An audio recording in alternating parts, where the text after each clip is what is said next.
Bueno, pues nada, encantado. Buenas tardes a todas y todos.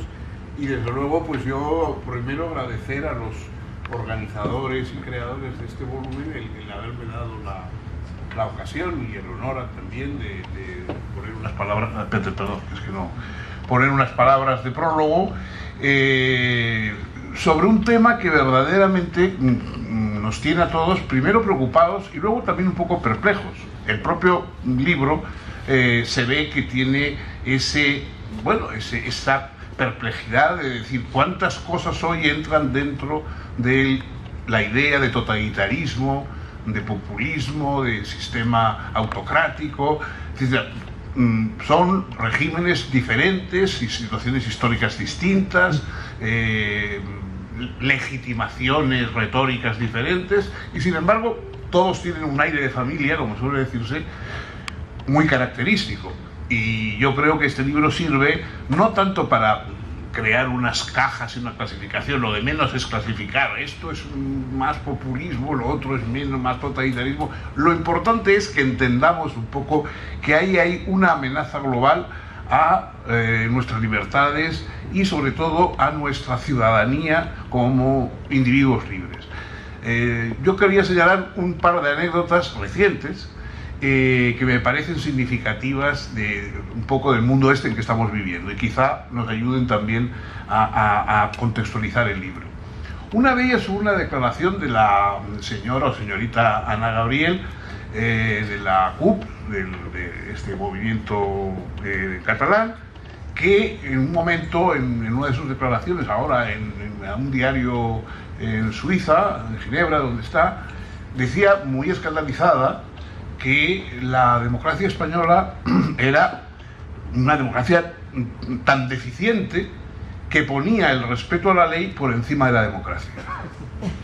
Bueno, yo esa expresión me parece una excelente muestra. O sea, la mujer sinceramente diciendo, bueno, qué barbaridad que se pone el respeto a la ley, que es una cosa, ya sabemos, opresora, antipática, etcétera, a la democracia, que es pues la Disneylandia del espíritu, en fin, bueno, yo no dudo de la sinceridad de esa mujer y no dudo tampoco de que eso se repite en todos estos sistemas que hemos estado viendo. Hay unos que dicen, qué barbaridad que se pone el respeto a la ley por encima de la patria o por encima de la nación. Otros dicen, qué barbaridad que se pone el respeto a la ley por encima de la religión, por encima de la piedad divina. Otros dicen que se pone el respeto a la ley por encima del pueblo, como se decía antes, de la voluntad popular. Es decir, enseguida el enemigo común de todo ello es siempre el respeto a la ley. Es decir, el respeto a la ley, que eso se ponga por encima de esas otras frases, palabras, etcétera, retóricas, eso es lo que se ve como un auténtico problema. Y en eso coinciden todos los movimientos totalitarios, populistas, autoritarios. Siempre hay algo por encima del respeto a la ley. Es decir, hay la voluntad de un líder, la voluntad de un pueblo también encarnada naturalmente en un partido único, la admiración a la nación, la propia democracia, considerada como algo que no tiene leyes, no tiene nada, sino que es una especie de gas liberador sin fronteras. En fin, esa es la expresión que yo creo característica en este libro. Formas de poner otra cosa por encima, otra cosa cuyo discurso, cuya voz, la ley está ahí. La ley es la fuerza de los que no tienen fuerza. No tienen más que su ciudadanía, de que no tienen más que su humanidad. Eso es lo único que tienen, eso es lo único la ley es lo único que tienen las personas que no tienen que ser millonarios, que no tienen que tener armas, que no tienen que tener influencias, etc. La ley es la fuerza de los que no tienen otras fuerzas. Mientras que en cambio hay siempre algunos que dicen, bueno, la ley es, pues en el fondo, una limitación. Lo que hay que buscar es lo absoluto, los sin límites, sea la patria, sea la religión, sea la propia democracia, etcétera, etcétera. Eso yo creo, esa es la base del totalitarismo. Liberar de la ley algún tipo de realidad política superior a todo lo demás. Y otra cosa más reciente todavía, y también, a mi juicio, muy alarmante, es que en una conferencia importante, no me recuerdo en este momento en qué país árabe, el expresidente Sarkozy dio una conferencia sobre temas de gobernanza, de política, etc.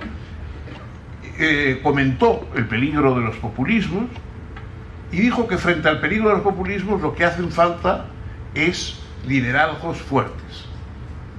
Y él señaló como ejemplo de estos liderazgos, los dos casos más señalados de ejemplo de estos liderazgos en su tiempo, al presidente Putin de Rusia y al presidente de China.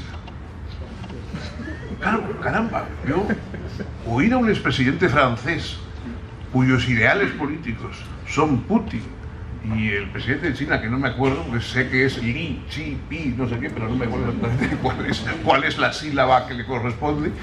Que saber que esto sea el ejemplo político deseable para acabar con el populismo, es decir, que para acabar con el populismo hay que buscar una especie de superpopulista que acabe con los populistas, ¿no?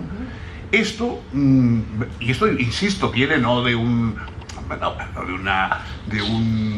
parlamentaria de un grupo menor, como es el caso de Ana Gabriel, ni de alguien desconocido, nada, sino como un expresidente de la República Francesa.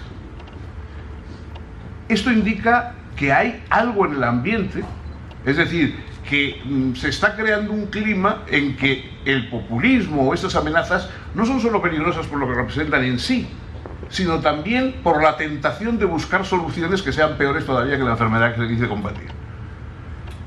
Es muy probable que en la, para algunos de nosotros, sorprendente o enigmática elección del presidente Trump en Estados Unidos haya habido algo de esto. Es decir, Trump parecía que era un cañón cargado con las mismas balas de lo que se quería combatir y que por lo tanto pues podía acabar con un peligro que en cierta forma se le parece a él más que a ninguna otra cosa, ¿no? Ese es otro de los problemas, o sea, que el autoritarismo, la necesidad de que uno se salte en la ley, lleva a decir, bueno, pues ya si se van a saltar la ley los populistas, etcétera, etcétera, busquemos a uno que anule la ley con su voluntad y tal, y que pase por encima de ella, y que ese sería el líder. El líder carismático sería aquel que, naturalmente, pues no necesita ni se fija en las leyes. Estos son los dos problemas que hoy tenemos sobre la mesa. Uno, considerar que hay realidades políticas más liberadoras, más emancipadoras que el respeto a la ley. Que el respetar la ley es algo restrictivo, es algo que digamos que nos coarta, y que en cambio hay otras entidades que nos exaltan y nos liberan por encima de lo demás. Esa es la base del totalitarismo, populismo, como ustedes quieran llamarlo. Y la otra tentación es decir, no, nosotros no queremos populismo, y para evitarlo ya no podemos confiar en los políticos, que son todos corruptos y que están todos más o menos vendidos, y que son personas débiles, y que son personas que no se atreven a defender a los pobres, porque ellos en el fondo lo que quieren es defender sus bienes y tal.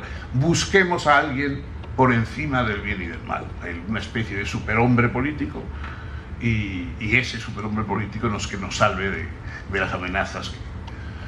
Yo creo que sobre esto es un poco sobre lo que tenemos que reflexionar, y sobre lo que nos puede ayudar, estudiando precedentes, estudiando casos que ya se han dado, este libro. Y cada uno de nosotros tiene un poco digamos, que buscar una especie de modestia política. Albert Camus decía que lo característico de la democracia era el régimen más modesto, políticamente hablando. Es decir, es un régimen modesto porque no puede uno solo tener la razón, sino tiene que escuchar las razones de los demás. Es decir, eso es efectivamente alguien. El mundo está lleno de iluminados, de gente que lo tiene todo claro, de gente que lo ve transparente, que no hace falta, que con tal de salvar los principios, pues se lleva por delante todo lo demás, etcétera, etcétera. La democracia, decía Camino, la democracia no sabe dar un paso sin preguntar, sin pedir permiso, sin pedir colaboración. La democracia piensa que un bien, cuando se impone, deja de ser un bien. Que en política los bienes o se pactan o no son bienes.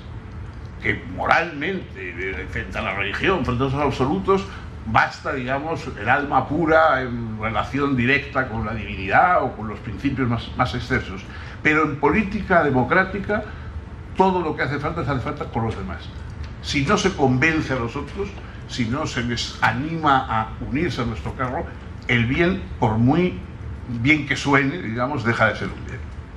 Y yo creo que eso es, lo que se plantea hoy, lo que se plantea este libro y lo que plantea también nuestra política. Es decir, estábamos llenos de gente que está muy atareada en demostrarnos lo malísima que es nuestra clase política y la situación y el sistema y todo lo que... y bueno, y defectos no faltan, pero claro, lo que asusta es un poco el trasfondo. Es decir, bueno, oye, yo acepto las críticas, pero ¿qué es lo que hay detrás de la cortina? Es decir, usted se ha puesto delante de la cortina a criticar lo que hay, pues más o menos acierto, con más o menos razón, pero detrás de la cortina uno ve unos movimientos y unos bultos, digamos, que se insinúan detrás de la cortina sospechosos, y uno dice, detrás de la cortina, ¿qué hay? ¿Qué es cuando ustedes corran esa cortina lo que va a aparecer por ahí? ¿Qué va a salir por ahí? ¿Qué es lo que se va a, digamos, cuál es el salvador del cual ya no podremos salvarnos? El salvador irremediable del cual ya no podremos salvarnos. Eso es lo que nos asusta. Y en fin, esto digo yo creo que es una voz de alarma contra esos salvadores irremediables de los cuales no nos salva ni Dios. Muchas gracias.